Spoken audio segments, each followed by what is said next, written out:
Stephanie, yes. Hello, Annie. I don't know. I'm woefully unaware of many things. Ladies and gentlemen, may I have your attention, please? Thank you so much for that. Welcome again to Sacred Grounds, the longest running poetry open mic that we know of in the known and unknown universe. Today we have Kellyanne Conway, who's here, giving the Queen's Wave as the feature. She hasn't seen her in a while, we haven't seen her in a while, but now we're seeing each other. This is the sign-in sheet, and later on, if you want and need to or feel a need to, that's the email list where you put your email so that I can send you emails that come out now once a week just to let people know what's going on here. I'm going to have a pen and this. I'm going to hand it to this man here. He will sign in, then pass it to the person to his right, left, or behind him. Meanwhile, I'll make noises appropriate to my office here.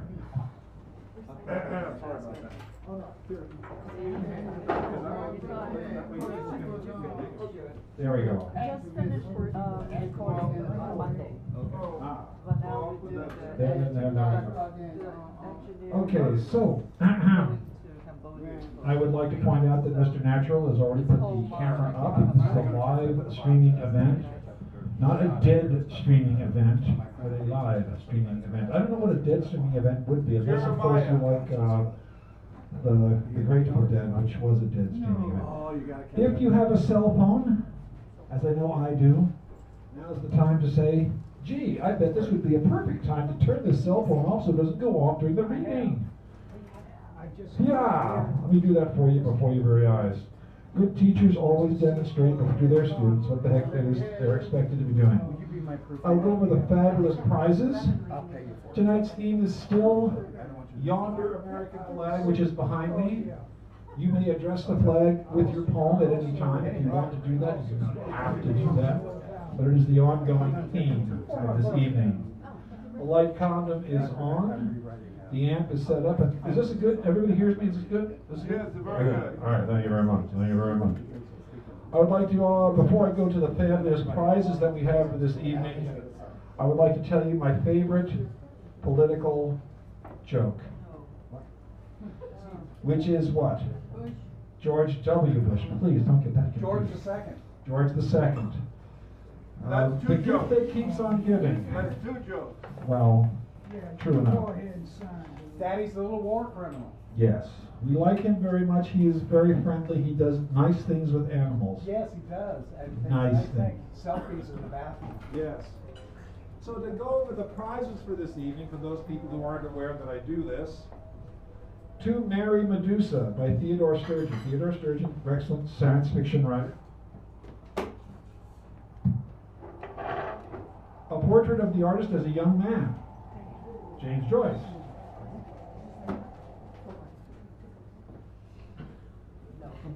An ancient Julia Vinograd tome, street tenses. Look at that face. That is like way long time ago. So it's I've seen that. Yoga Sutras of Fidel Castro. Yes, the real guy.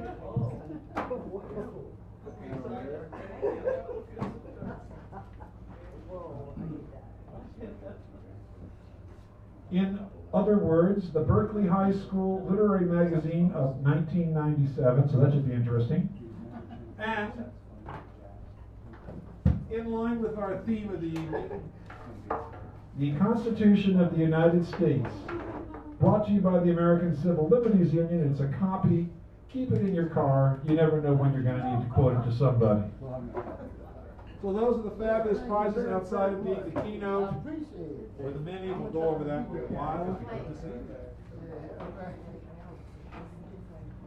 And when the sign-in sheet comes back to me, we will begin in good order, or bad order, or the right order, or the batting order. Huh?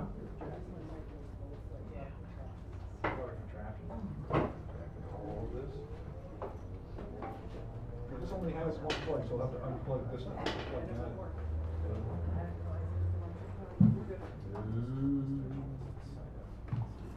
So, how are we this evening? Are we okay out there, ladies and gentlemen, in TV land? He's okay, they're okay, nods, nods, nods, nods. So, Oh, put this in the backside. That'll confuse. Oh, there we go. Oh, great. so I just thought I'd say a couple of things before we get started. Now that we're seated, signed in, ready to go, happily ensconced. Poetry. Yesterday I had the privilege to go to a new open mic over on Ocean Avenue, and the poetry there was tremendous. I mean, it was just like one hot number after the next. It was amazing. Then I got up. You did? I did. And I did pretty well. They liked what I did. I told my bush joke like I told you. They had never heard it before, so they actually laughed. It was fun. But, see what I mean? Anyway, really quickly, the purpose of being here, speak your mind. Why hold back? Like my brother used to say, if no one's listening, you can say anything you want. So what is the point of holding back, saying, no, I shouldn't say this, no, I shouldn't, this poem is too strong. Say what you need to say. Be honest, be complete, don't hold back, give us everything. You've probably heard it more than we want to hear it.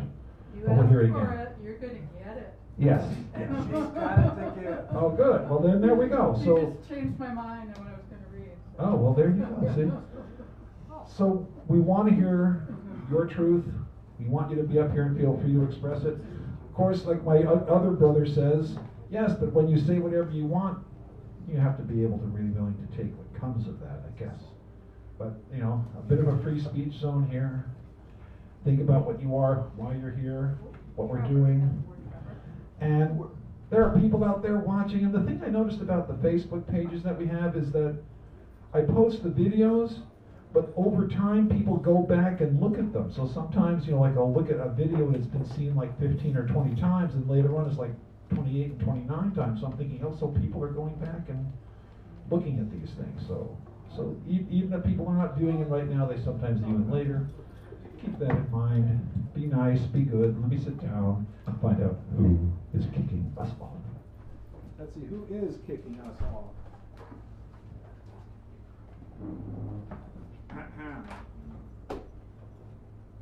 You know what?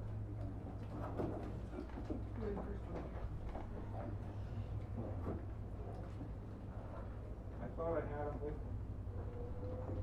But maybe not. All right. That takes care of that issue.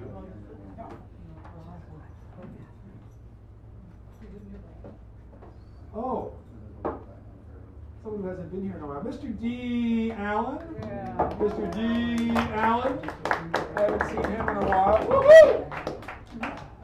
Remember, no holds back, and you can address the American flag should you wish to desire to do so. Not tonight. Okay. Well, it's going to be here for a while.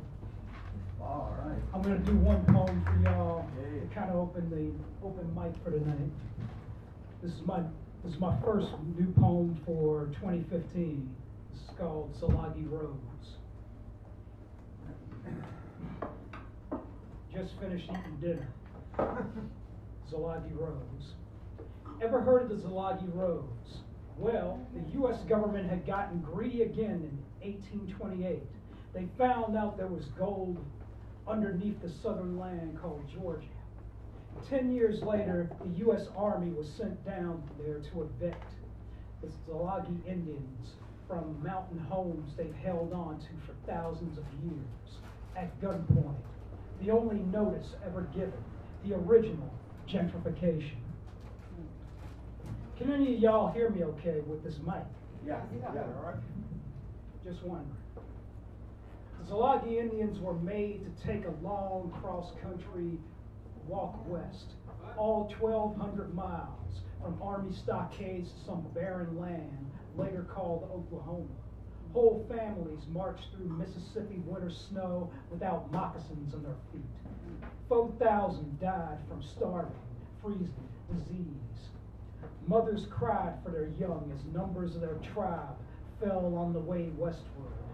tribal elders saw that and asked the Great Spirit high up in Galuti, heaven, for a sign. Anything to lift up the saddened spirits of their women. Each time a mother would shed her tears, they'd feed the ground along Nuna Dalsuni, the trail of tears. Another trail would form, a trail of snow-white roses grew, starting from one, white as tears, an answer to the tribal elders' prayers, a sweet-smelling gift from Pachamama, Mother Earth. Something to show across several states that 10,000 Zalagi Indians have survived genocide. Now you know about the Zalagi Rose, old Indian legend, real talk. Oh.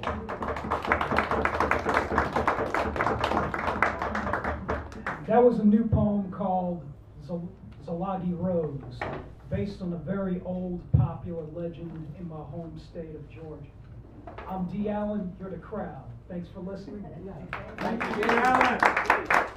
He's kicking it off. All right, so let me just compose myself here. So I'm going to read the next set of readers so you know who's coming up and in what order, so you won't be surprised. The next 5 readers, we have Stephanie, John, Jane, Louis, Owen, Ann, and then Eddie. So those are the next 5 or 6. So Miss Stephanie Manning, please come to the main order.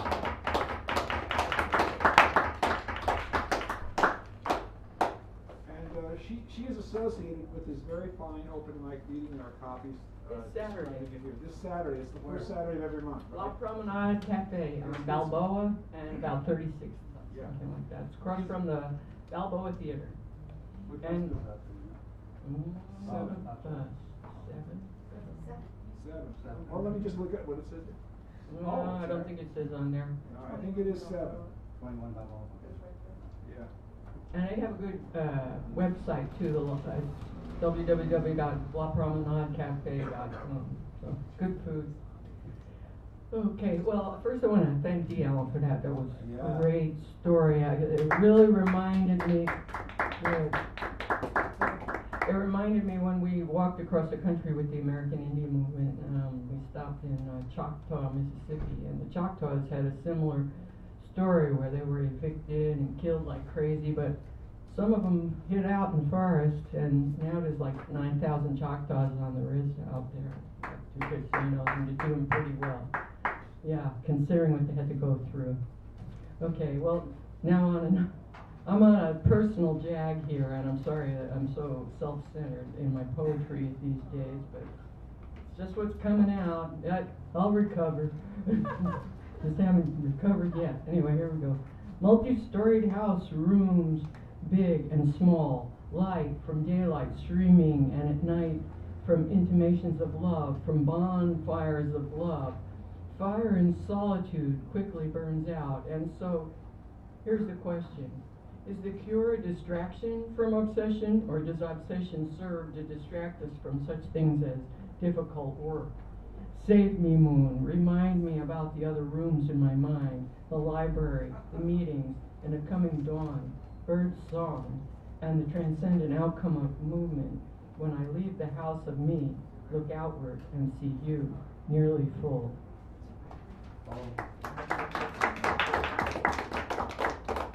It is the waking time, a large ship powered by complicated works programmed long ago, often in port, and now and then the ship sails out into the ocean, risky, dangerous at sea, waves as big as a house, or vast calm waters that range from sublime and heavenly to a painfully boring purgatory. All we get to do, observation, poetry, all we get to make, course correction, sometimes sleeping through the storms and seeking distraction from mind-destroying purgatories. Our last resort becomes work, tasks, maintenance, and artful anticipation of fanciful constructions, which is to say fiction, mythos, and that special light that filters through the trees at dusk. Oh, thank you. Stephanie Manning, thank you. so we have John coming up next. Give him a nice round of applause, please. Hi there. I have some paintings here if you might be interested. They're going a lot cheaper in Treon. I know I shouldn't say that, but they are a lot cheaper. But and then I have one piece here that is going for the price I made it. It was just an experiment. It's actually a transfer. It's not a painting. This thing here. So that's for the price it cost me. I'm going to read one short poem. This is called Incestuous Electra, and this is dedicated to Archie Bunker's wife. So, Incestuous Electra, the punishment doesn't fit the crime. Electra electrified, no public signal to warn when she owns. Let me start again. Electra electrified, no public signal to warn when she owns the airwaves. Shacking up with a microphone and a policeman, she knows somebody will lie for her. For her, there are always two stories. Middle class, duck and cover home with two stories. Husband designed the first modern two-storied house. Kidnapped child in bedroom serves double life as skeleton in the closet. How many Electras does it take to make a blind Thomas Edison? Electra screams, "Dearie Thomas, don't you see?" Electra put on the jeans that fit closer than DNA. Electra screams, "Incest?" The punishment doesn't fit the crime. Thank you. Oh. John Rose, thank you. Jane Radis, please give her a nice warm welcome. Thank you. I wrote this poem a couple of years ago when we were still in Iraq, and it's called Memorial Day at the Presidio. World War I, World War II, the Korean War, Vietnam, Afghanistan. I didn't see any from Iraq. Where are they buried? The war with no victory. The gravestones side by side, the first stone with his name, the next stone saying his wife, back to the day when marriages lasted 50 years. There were a few solitary people, some with flowers, the relatives. Acres of graves, each with a flag. Flags waving red, white, and blue in a beautiful cemetery with a view of the Golden Gate Bridge. Acres of graves, each with a flag. Play taps for us.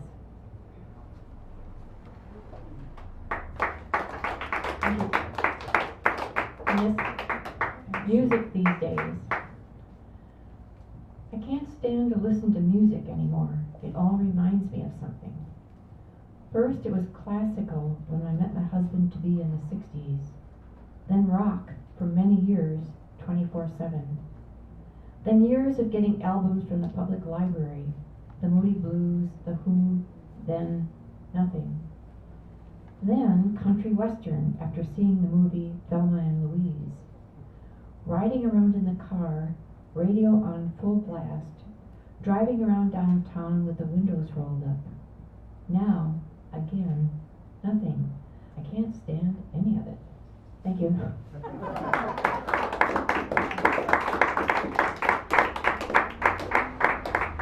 Lewis, come on up here, Lewis, and then give him a nice little bit of a round here.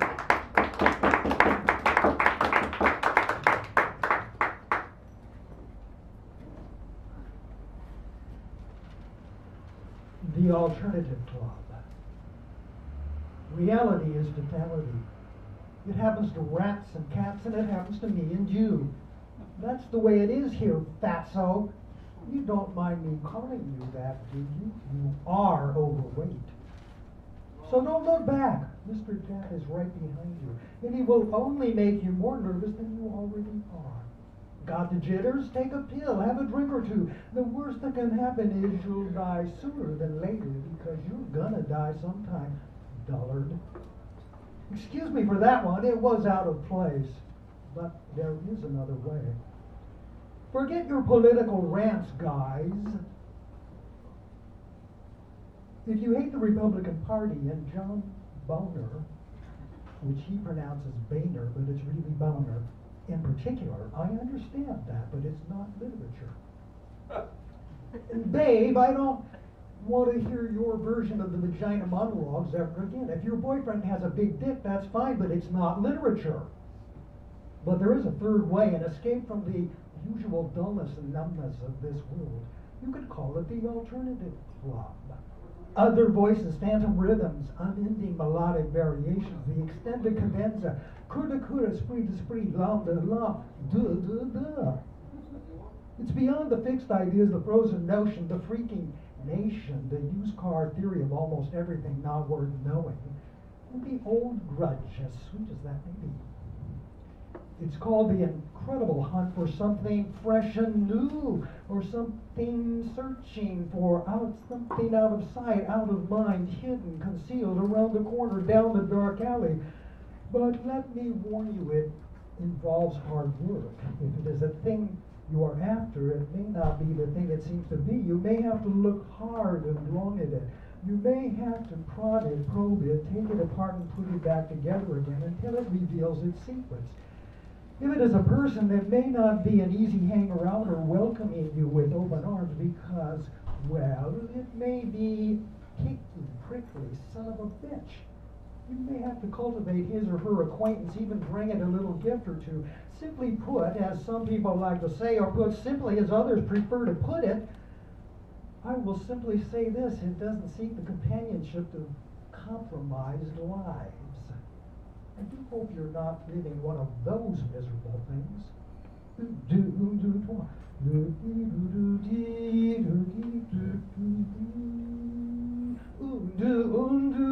Be a little prodigal, feel like a pheasant hunting the hunter. Bang!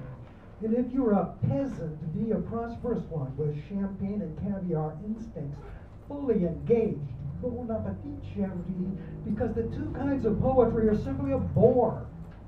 Let us open the door to damnation or redemption, straddling the edge of doom or paradise. Let us live dangerously, tempting both the devil and the good Lord to crush us for our impudence and swaggering ways. Let us walk not just on water, but in the sucked-out hollow gourd of the universe, projecting bold ideas out into empty space, and let us fill the vacuum with our precious presence, voiding the nothingness of all nothing, invalidating the rights of the null and void. Those bums, what did they do to deserve those rights? Let us turn nothing into something. What could be more miraculous than that? Christ turned water into wine, they say. Let us turn nothingness into Scotch whiskey. Let us drift like clouds over the ocean, and let us be pure devotion to being and seeing and Scotch whiskey. Do, trois, only the rhythm and frequency. Bum, bum, dum, dee, of an angel's heartbeat and the strumming of heart strings and heartfelt humming can help you escape the dull dungeon of darkness and the tortured words chained to its walls, wailing prisoners of the war of words. Shame on rants, cats, and the monopoly of the monologue. First Amendment rights will get you nowhere, Mr. Already Nowhere, and the Sherman Act won't apply in the Poets' War, Lady Nowhere's baby, maybe. Nothing of this world's smudged matter, mental splatter, all understanding abandoned to the cycle of commerce can keep you from the pit of dark power and pestilence. Tremble, please. Do, only light. Bright and beautiful, suffusing poetry in pursuit of the third way can keep you from that place. Had enough of this? Cower an hour in the dark tower, then let us make amends. But please, no more rants, no more monotonous monomat.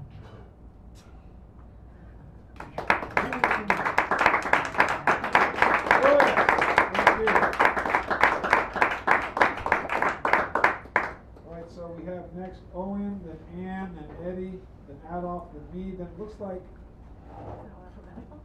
No. Ryan or? Yeah, that's right. Ryan, I got it right. With my glasses, I don't have my glasses on, I make sure I got that. So, give a little round up here. We got Owen coming up next. Give him a round, please. I'll be back in just a moment.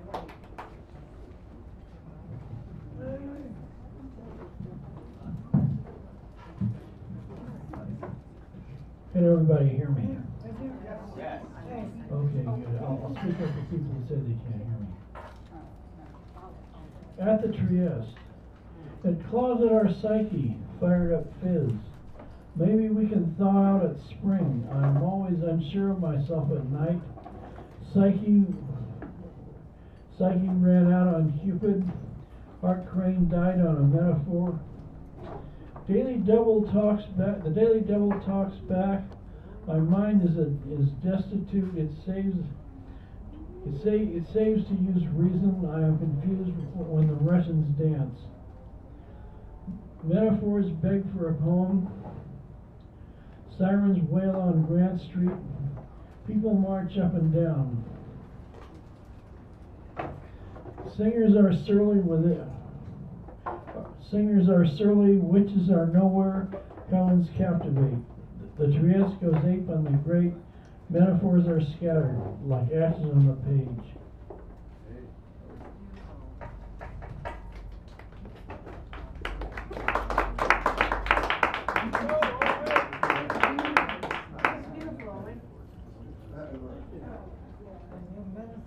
Thank you.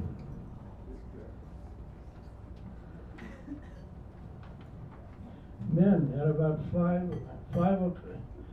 o'clock or hereabouts staggered up Grant Street. Blind, drunk, half-conscious, wonderful instinct, like a divining rod that knows the way to go home when it was fashionable to do so. He stopped from bar to bar, went home, and vomited like the roar of a lion.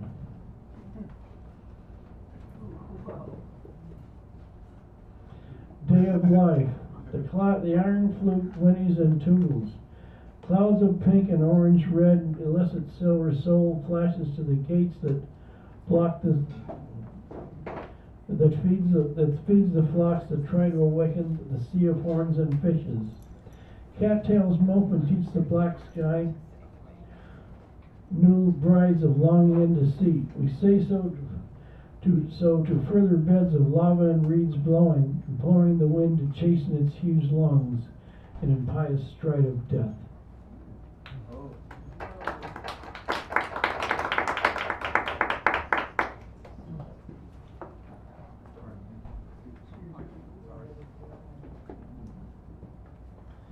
Quiet of Leonard Irving. My mind is a tattooed,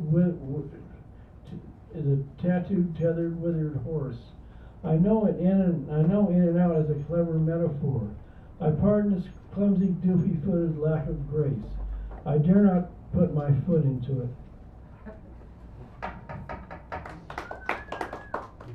Bel canto. The winter settles its dust on the garden of sleep.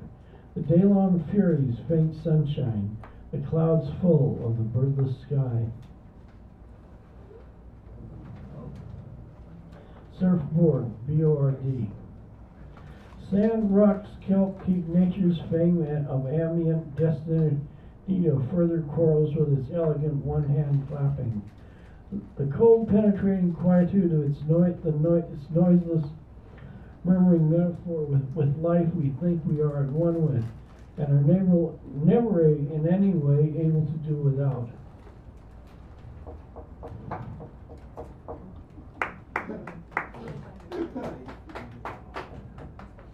New skies. Morning mists, always gloomy guests, the quiet placid hours of rain, the lover's homage to a vacant train, the endless syllables of quiet questions. Best to interfere and always walk about, quest. I come to peruse and always remain seated on my throne to gain new definitions of the blessed till. Nest on my head like a cheerful crown of thorns, worn by our Savior. Laughing, mocking, rollicking miracles born on New feasts of frantic behavior. Shocking pink, hats of many colors, bowing out to scandal and noise. Leaves, day-long bowing.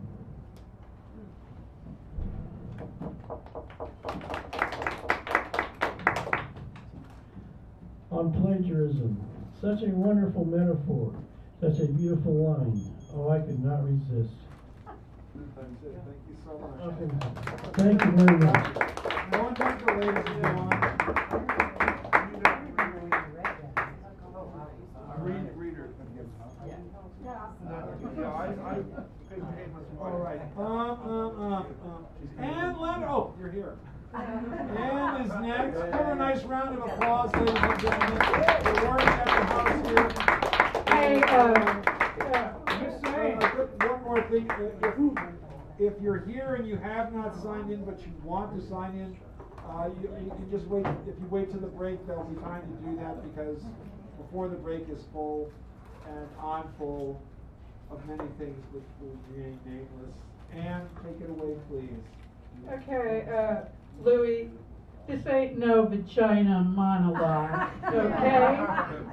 I was gonna read something else, but you know, you brought it up. Okay. Monk in Fantasia. You are the monk, the penitent behind glass.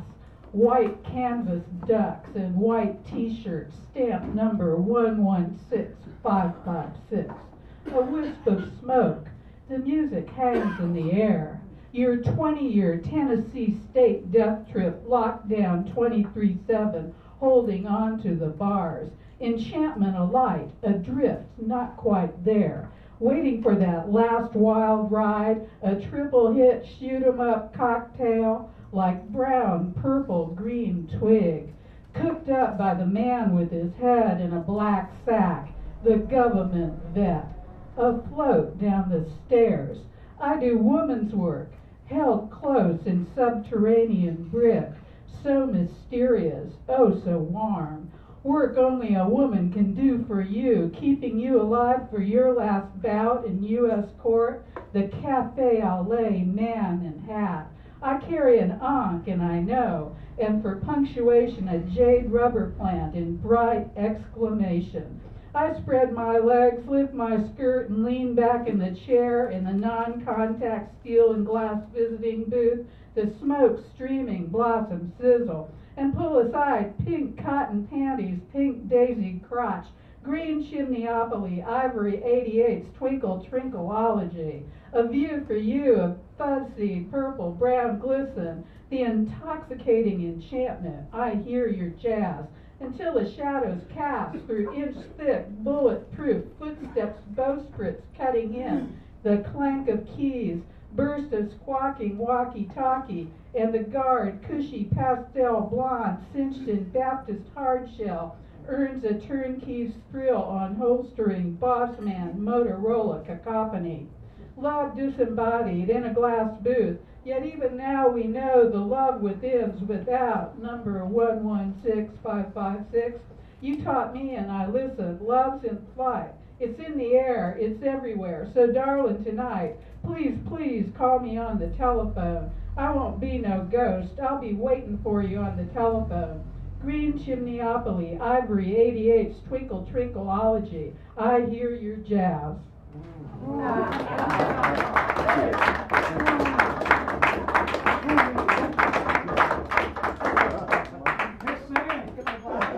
Yeah, I was wondering if you find a pair of glasses somewhere around here. I lost them. I don't know where they are. Don't sit on them. Don't sit on them, please. It's not polite. Do not sit on them.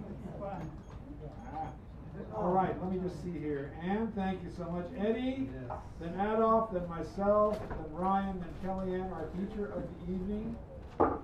Morgan Freeman couldn't be here.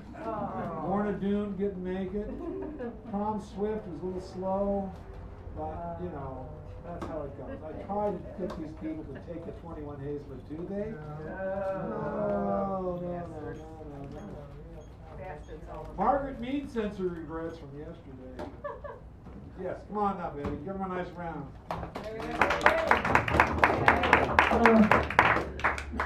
I just wrote one new one I'd like to read.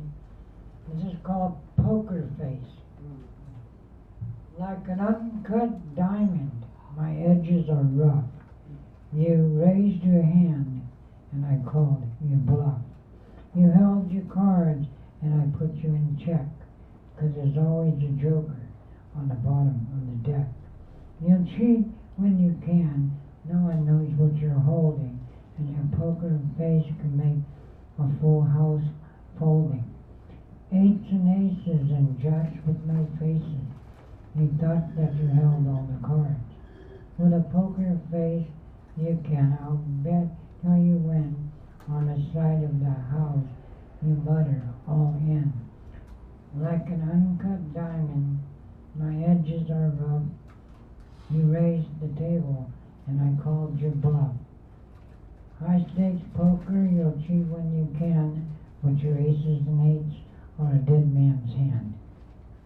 Thank you.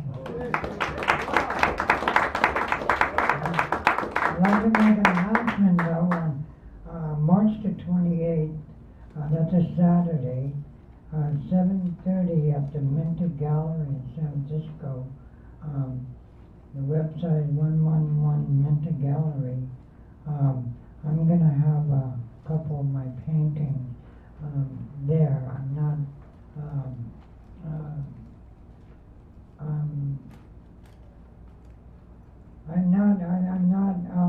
the main person. I'm not nobody. I'm just gonna have a couple of my paintings in there along with other people.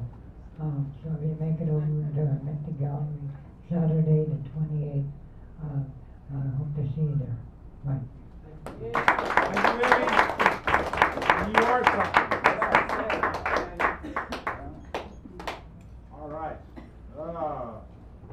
Adolf, then myself, then Brian, then Kellyanne, our feature. Adolf, come on up here. You like Adolf, Adolf, which one? Doesn't matter? So I can call you Paul? Check it. Oh. Hey, that was my grandfather. Adolf. Tomato. All right, so here we go. I got one for the flag. I'm a little nervous. I'm always nervous. No deep breaths, brother. That's all. The flag. Like in Francis Scott Key, the flag pronounced in colors so clean and vibrant. Like in Betsy Ross, the flag with a heart so blue as the sky, the blue in the flame her. The flag that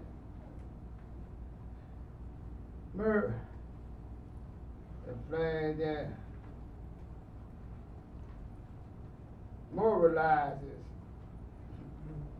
the plenty and not the few. The flag, red, white, and blue, along with the end being tombstones are forever you. Yeah, that's the flag.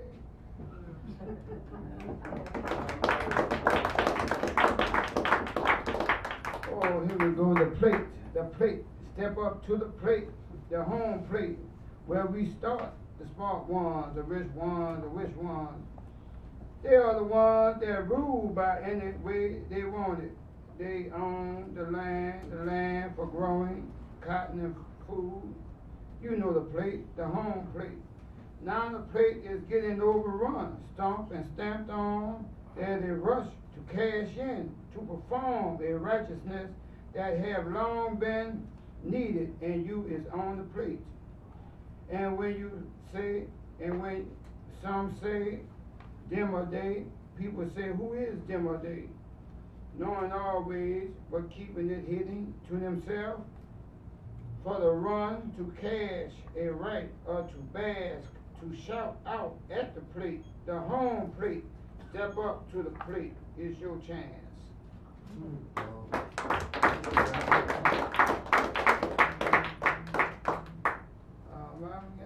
One here called Boys to Men. When the time comes for her, here's what you get. Sit back and relax. It's your time. You need to have these napkins to clean up. And don't worry, the whole world knows it's your time. holler, shout, it's okay. They all understand it's your time of the month or day. The boy gets no play, no help, unless the man who's went through it is there to help see him through to the end. That time of puberty, he knows not what to do, and the whole world is not sensitive to him, and he better fight, protect, work, provide, jump in front of a bullet, a train, a car, a plane, cause why? He's the man. Without understanding and guidance, he can be like a ball in a pinball game, be shot all over, then coming home to rot or to rest. That is according to the training he gets.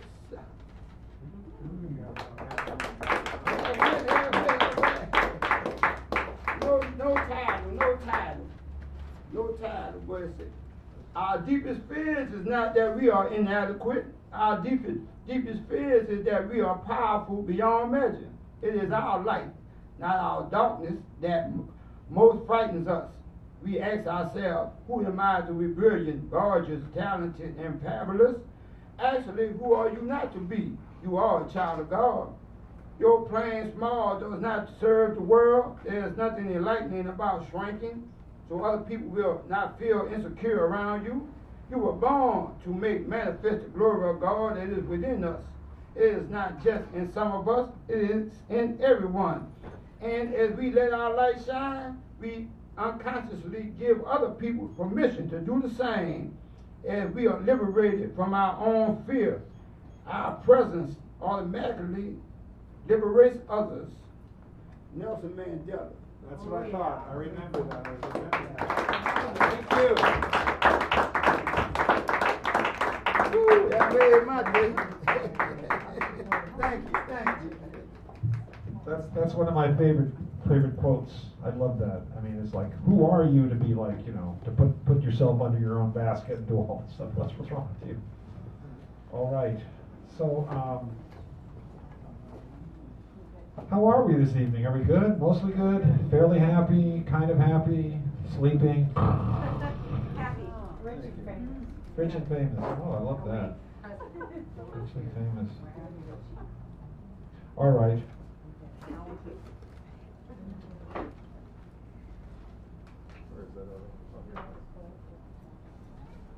Okay, so just to remind you, we have our feature coming up in a little minute here, and then a break, and then we come back to the open mic.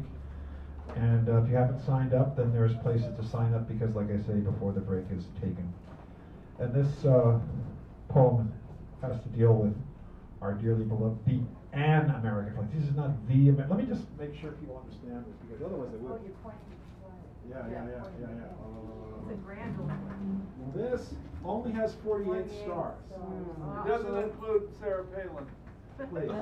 So it's an American flag, not the American flag. Legalistically speaking, this is not the flag.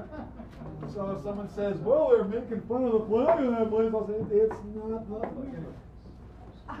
Just so people know, the lawyers can take that apart in a second. So, addressing.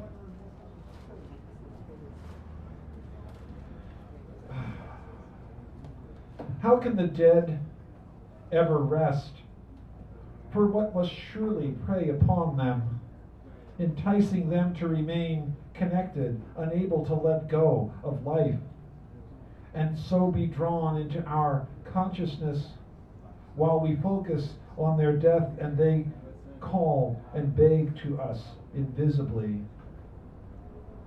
In Odessa, as their lips gibbered in blistering breaths of prayer for life and resurrection, the strutting naked beast of war left them to their immolations, grunting incoherent, musty, guttural mouthings as they swaggered off, blue eyes peering, broad nostrils at the flare, scenting up more prey, stomping only to roar in violent rage, exposing their gory maw. There's no mistaking the crimson stain dribbling from that fat chin to its sagging breast. It has the same old hunger and reeks of hate, and its heart harbors a cold will to murder. all while apparently clean hands are simply signing off on snow white paper, hands no different from those we hold before our very own eyes, hands which, in their own way, whether by tax or tithe, go hand in hand with those of fat pundits demanding their pounds of flesh, who believe their colors don't run, whose quislings have anchored, unchained this gorgon, this kraken, which is given its head with every ka-ching at the checkout, encouraged with our taxing, tithing, and this thing loosed. We hear it has fired up yet another human barbecue in Ukraine, and that the Odessa mob didn't clean up their mess but ran off, leaving locals to cope with the charred carcasses. What kind of men are these who can mob, rail, and storm? What are their crazy-eyed dreams made of? What tales do they tell their children? Why do they, of all people, wear the Hakenkreuz? What kind of woman take these neo-Nazis to bed? What kind would have them at all, except their own? But we would have them. McCain stood with them, Kerry too, and bureaucrats along with the IMF and NATO and more. Bankers will have their feast, and for this they need the beast, which, unleashed, the least and indebted, is let to do its thing. No matter our holy book or theirs, yea, verily, we have dispatched it, and this thing in our service has become ours. It's no real secret. Our rulers and theirs know it, and although they say it, we say it, and the dead certainly do say it. They all mean very different things when they say payback will be a bitch.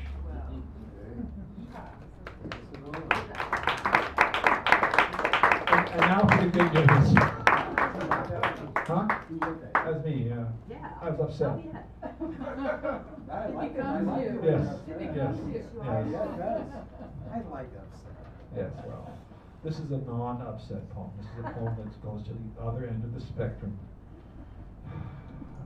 My brother said he wants to go to the good planet. I said, what do you mean by that? He said, the planet that's good. I go, oh. I'll get there with him. Anyway, this is called Peace. Opposite that. Create this once and you've created it 1,000 times, 1,000,000 times, 1,000 million never-ending times. Peace is what it is between any two thoughts, any two breaths, any two heartbeats, a stillness. Peace is what it is between the dreams, the wants and wishes, a stillness. Peace is what it is when nothing at all is happening, when the air is calm as the gold of day settles into night's deepening hues. There is a stillness. Peace is what it is in this world when the soul is unruffled with a simple indrawn breath, providing perspective before you simply react, when you look before you leap, as it were, and you keep a stillness. Peace is what it is on a tranquil pond with reflections that mirror life until that first duck skids in or a breeze wrinkles it, creating an impressionistic collage of green and sky sequins with a stillness. Peace is what it is when each step is a forward step on the path that is easy before you, with a gentle wind at your back, and you walk along with a stillness.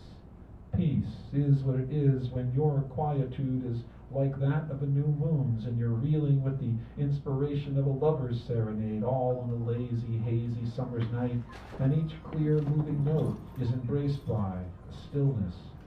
Peace is what it is in harmony. It's the heart of matter, and therefore all matter of the universe for all times, a stillness. Peace is what it is when you create it, and being that it is all there is, peace is a stillness. Create this once, and you've created it 1,000 times, 1,000,000 times, 1,000 million never-ending times. Peace is a stillness. Thank you.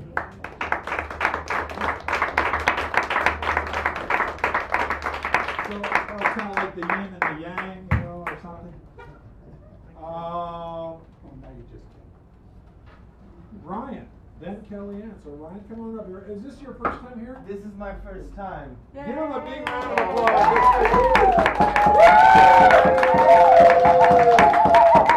Thank you very much. My name is Ryan Zizek. I have phones. All right. One of them is this one.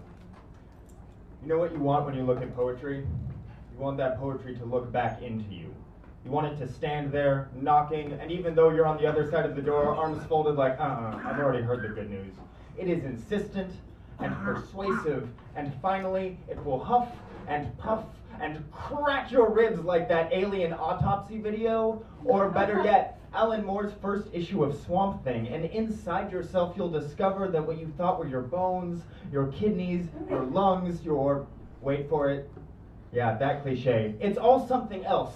Something alien and different and never described. But someone else has seen it now too, has put word to form, and therefore function can follow.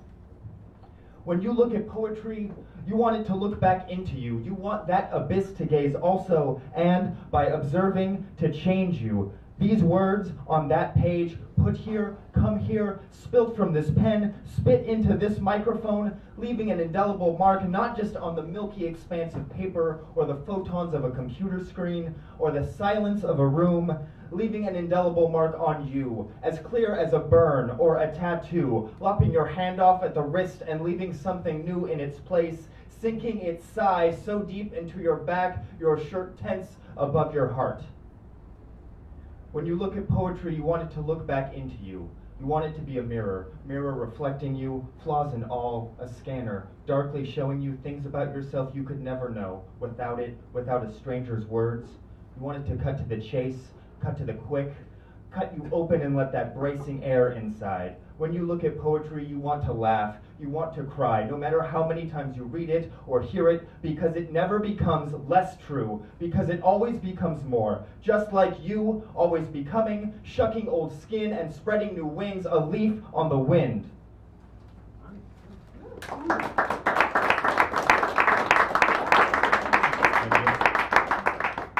This is called Wait. At the stoplight, the tiny button beeps with recognition. Wait. Comes that baritone voice, mouthless. Yes, I know, that's why I wait. Definitive, insistent, not a request, but a demand. Wait. One man's recorded voice echoing countless times throughout. Wait, motherfucker, wait, please! I did my damn part. I played my role. I tapped the tiny button that may or may not be connected to anything other than a recording telling me to wait.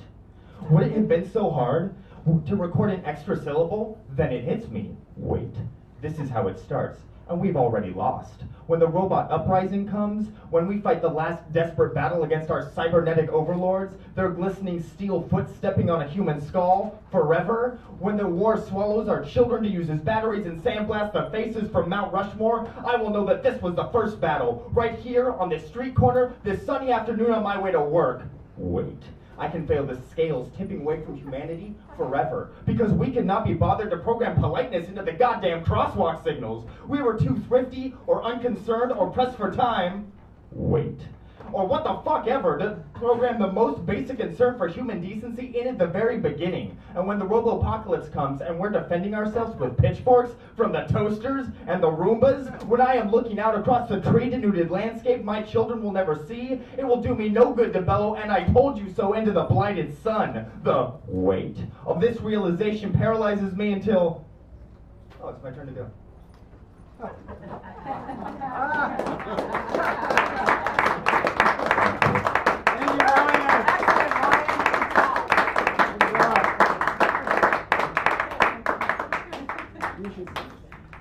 Everybody should come back, that's what I'm saying. All right. Thank you so much.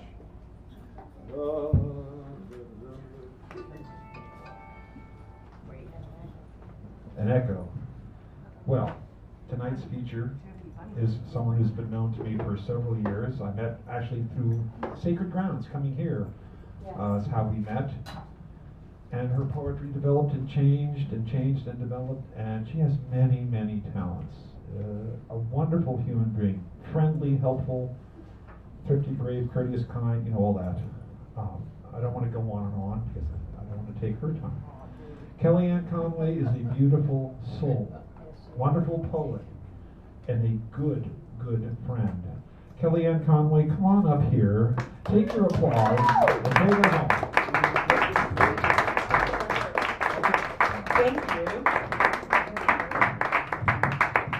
So, I found my way to Sacred Grounds through an assignment at Skyline College. I took a creative writing course. After years as a songwriter, I wanted to know about poetry. And so I took a class. And she said, in order to pass this class, you have to go read somewhere. And I went online, and this is the place that came up. So I think I'll start with that little series. Page reference here.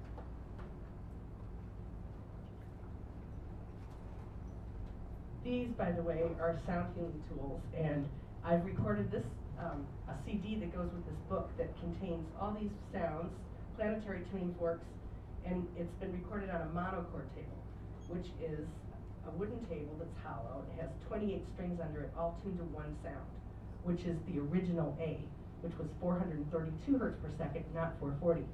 And Pythagoras had a table like this. He made it. He learned about it in Egypt, same place I learned about it. And he made one, and we got the beginnings of math on a table like that. So I used the forks and the bowls on the table to back up poetry, and I've got a couple of CDs available of that. But some of these kind of require sound, so I'll be playing them through the night. All right, so.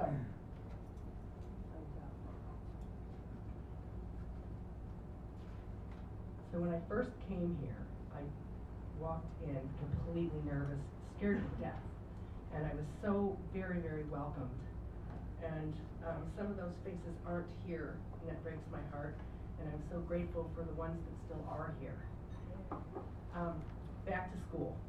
Pen dry, I sit in rapt befuddlement, over my head, out of my league, stunned speechless in this writing class. So steeped in gratitude to be here, I feel like some kind of grateful tea brewing in the hope that someday, maybe someday, I might leave a little ghost in the wake of my verse. I want to pen a long braided hue like Whitman, or even try to howl like you know who. Those revolutionaries of rhyme that leveled the Bastille of meter and scheme, they splattered their Rorschach word blots onto the canvas of my subconscious. They sprayed their pungent, clustered images across my soul, so that someday, maybe someday, I might leave a little ghost in the wake of my verse. Metapoem. I sweat words in my sleep. I wake drenched in the midlife poetry that bursts through the fragile membrane of vowel and consonant to splatter across my silence. And then I wrote this. Oh wait, this is called Unwritten. I tumbled back home in pieces. A verse here, a stanza there. Sometimes a polished phrase would blow through the back door and skitter across my sun-soaked kitchen to nestle in a corner with the other dust bunnies of language, shed from my skin, laying in wait for my imagination to sweep me home again. And then I came here, and I was welcomed back, and people were kind. And I wrote this for Johanna and Carlos. It's called Welcome. The poets are serving manna bread and honey mead.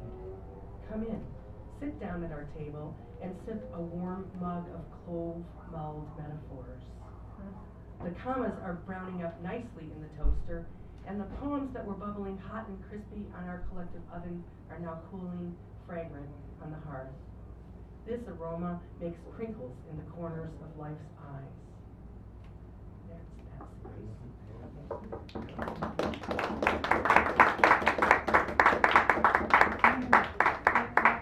Stolen off the post here. What was that? It was stolen off the wall and post. Did I put it up there? Oh, cool. Remember when I printed it up? That's right. That's They cool. were stolen. Yay. So I recently got to do a presentation at the Conference of Science and Non-Duality, which was absolutely surreal and awesome. So imagine a couple of, well, several hundred physicists, astrophysicists, astronauts, quantum physicists, mathematicians, philosophers, musicians, and spiritual teachers, all in a great big extraordinary cluster, over 1,000 of us, for 5 days. And I was able to present, which was kind of surreal. So, I wrote a few things there, and a few new ones I want to share from that experience. I call this little cluster poems, the poems of ancient future. It starts with, I am a double Libra, I'm Venus squared, I'm helpless in the face of beauty. Please don't point that shining heart at me unless you mean it. Quark time. Deep in this dervish dance of electrons, spinning ring around the rosy to keep my form in place, I dance at quark time with a quivering rubber band, empty and available to creation. And today, I am an intern of my heart as it mentors my personality through the twists and turns of love without object. I plan to make a little sound between poems, so you'll know when they end, so I'll do that.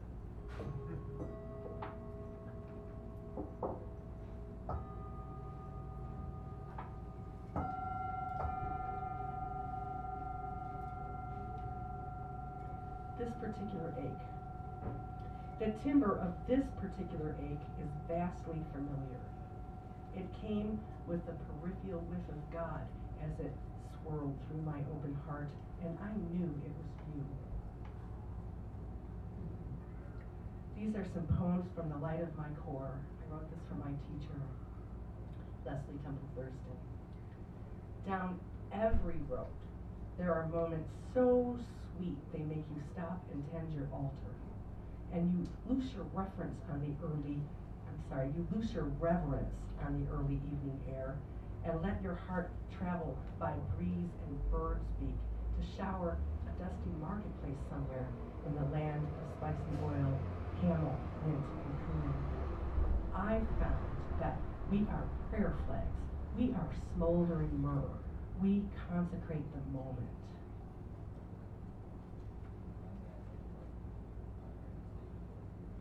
The river of unity.